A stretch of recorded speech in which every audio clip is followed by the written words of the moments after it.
Hi and welcome back. In this lecture, we're going to talk about key insight 4, transition to the circular economy and green economy. Well, before we move on to the circular economy, let's understand what the linear economy is. So linear economy is something like this. First, we have resource extraction, then there's production, then there's distribution, consumption, and finally we dispose it. So it's basically take, make, and waste. So it's basically a sequential process where one action follows the predecessor. So what are the disadvantages of the linear economy? Well, there are quite a few. First, we have fluctuating raw material prices. So there's greater risk in the market and also things like unable to make forecasts. It discourages material extraction. So this is mainly due to supply and demand constraints. So sometimes there's a very high demand and you can't keep up with supplying the raw materials required for the products. Then there's things like critical materials. So much of the production is done using scarce material. So for example, material like indium and chromium. Then there are factors like the depletion and exhaustion of natural systems and reserves. Because if you look at the linear economic model, the waste is just disposed. It's not fed back into the system. And even if it does, it's a very small percentage that's fed into the system as extracted or recycled raw materials. Then there are factors like interdependence. So all the production process is entirely dependent on the material extraction process, and consumers are dependent on the production process. So there are so many interdependencies on this linear economic model, and it's extremely challenging for scenarios like, for example, you have a very high demand for a certain product and you're entirely dependent on your raw material supplier to supply the raw material. But the raw material supply is unable to supply due to constraints. So finding an alternative supply is very challenging. Then there are things like increase in material demand. So significant increase in demand for materials, increased consumption, and also consumers want frequent, faster and better products. For example, smartphones. So consumers want shorter product life cycle, so they have to be better, faster and more frequent. So keeping up with this demand is extremely challenging in a linear economic model. So what is the circular economy? So the circular economy is basically like a cycle.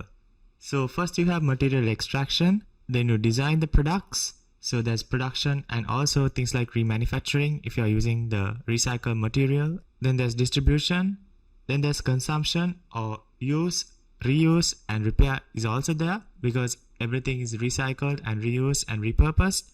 Then we have collection and then we start recycling the process, and sometimes we have something called residual waste. So that's basically waste that cannot be processed or upcycled or even used as a raw material for any other manufacturing process. So if you compare and contrast this diagram, the circular economy, with the previous diagram, the linear economy, you understand that there's so much of material recycling happening inside this process. So it makes things much more efficient and also reduces waste exponentially.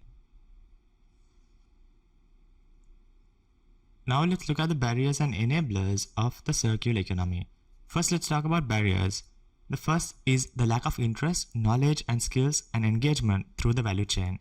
So people might not be aware of the enormous amount of damage that the linear economy is doing to the environment. Then there's things like lack of vertical and horizontal collaboration. So lack of collaboration between partners in the same industry, but also lack of collaboration between vertical partners. So for example, the raw material suppliers and also distributors and other logistic providers. So there has to be a greater deal of coordination between all these horizontal and vertical entities. Then there's things like lack of consistent regulatory frameworks. So a lot of governments are planning on imposing bans on single-use plastics and things like that. But also, what about the other toxic chemicals? And how do you come up with a framework that also assigns a sort of weightage to them to ensure that environmentally friendly and sustainable future is guaranteed? Then we have things like high upfront investment cost. So investing in a circular economy model is very expensive. So if you look at the small and medium enterprises, small and medium businesses, they clearly have other burning issues to sort and other investments to be made rather than supporting the circular economical model. Then there are things like limited funding. Then there are technical challenges in material recovery. So for example, extracting copper and gold from electronic waste or e-waste is very challenging. Then there are things like lack of standardization. So for collaboration to work, there has to be some sort of a standardization so the data sharing becomes much more easier. Then there are things like long product life cycles, so buildings and materials. So raw material suppliers might be reluctant because their demand is getting low because people are starting to reuse and recycle and extract materials from waste and other similar factors. So if you look at the enablers, it's about sustainability and environmental drivers. Then the value chain engagement, because people are starting to value much more sustainable products and services and are also environmentally conscious about the product choices that they make, about the business ethics along the value chain and supply chain. Then there's systems thinking, so taking everything from a bird's eye 360-degree perspective, and other factors like whole life costing, so what's the total cost of ownership and things like that. Then there's collaboration, design tools and strategies. So research and development is very expensive, and around less than 5% of the products that's ever being R&D or research and developed actually make it commercially viable. So by collaborating, we can ensure that all the gaps are eliminated and that we discover new opportunities for innovation and creating new products and services that consumers love to use every single day. Then there's also regulatory frameworks. So a lot of governments all around the world are introducing new laws to fight climate change and accelerate the transition towards a circular economy and a much more greener and a sustainable future. Well, that's about it for Key Insight for the transition to the circular economy and the green economy. I'll see you on another lecture.